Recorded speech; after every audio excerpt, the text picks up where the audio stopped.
अस्सलाम वालेकुम रहमतुल्लाहि वबरकातुहू। हम कर रहे हैं टेंसेस। तो सबसे पहला टेंस जो है वो सिंपल प्रेजेंट टेंस या प्रेजेंट इंडेफिनिट टेंस इसको कहते हैं।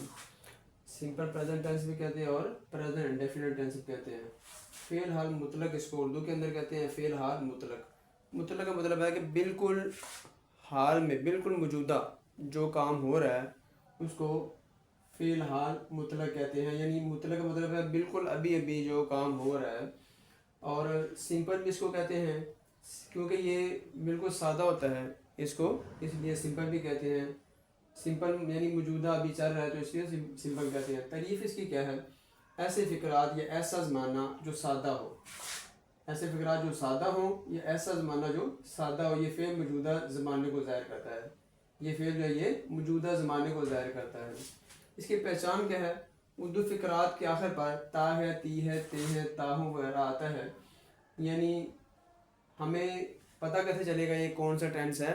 उर्दू के अंदर अगर लिखा है तो उसकी हम पहचान कैसे करेंगे? उसके आखिर पर देखेंगे क्या लिखा हुआ है। ता है, ती है, ते है, ताहू वगैरह लिखा हो तो हमें पता चलेगा कि ये प्रेजेंट इंडेफिनिट टेंस है या सिंपल प्रेजेंट टेंस है।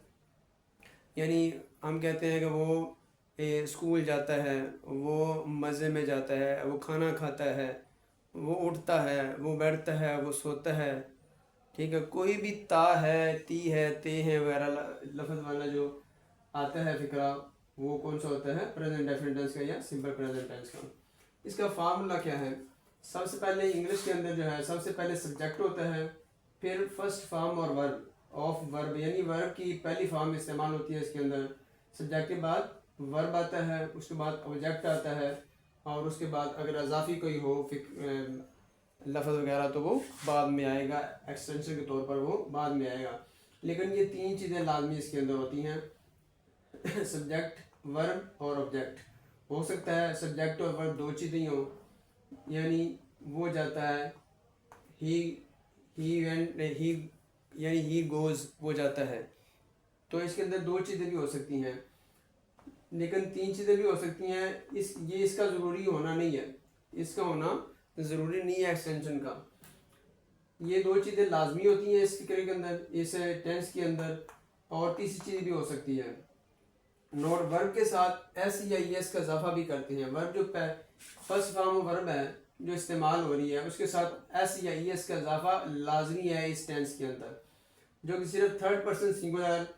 कौन से third person singular? He, she, it, singular name, कोई भी वाद नाम होगा तो उसके साथ एस या इसका इजाफा लाजमी होगा ये वर्ब के आखिर पर अब आगे फिर भी ये कर दी कि जिन वर्ब्स के आखिर पर S, S S, S H, C H, O X आता हो उनके साथ ई एस आता है। बाकी सब जो वर्ब्स हैं उनके साथ एस का इजाफा होता है। अब लफ्ज़ है fox, F O X, fox, तो आखिर पर एक्स आया है तो उसके बाद ई एस लग जाएगा।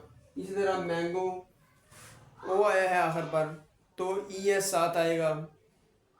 इस तरह अगर ड्रेस है तो एस आया है, या डबल एस कह लें, लफ्ज़ कोई आया है जिसके साथ डबल एस आता है आखिर पर तो उसके साथ ई एस आएगा।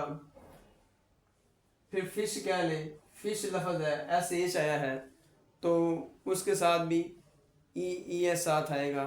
इसी तरह ये कोई भी लफ्ज़ ऐसा है जिनके आखिर पर इनमें से कोई डिजिट आता है तो फिर उसके आखिर पर ई एस ही आएगा। बाकी सब वर्ब जो हैं उनके साथ एस का इजाफा होगा। ये चीज़ें जो हैं ये लाजमी है याद रखने वाली। अगर ये हम भूल गए तो ये टेंस जो है याद करना ये बहुत ज़्यादा मुश्किल हो जाएगा, ये हमें याद नहीं होगा। सबसे पहली बात, उर्दू फ़िक्रात में अगर लिखा हो, फ़िक्रा लिखा हो उर्दू के अंदर तो उसकी पहचान हमें पता होना चाहिए। इसकी पहचान के आखिर पर क्या आता है और इसका फार्मूला हमें आना चाहिए।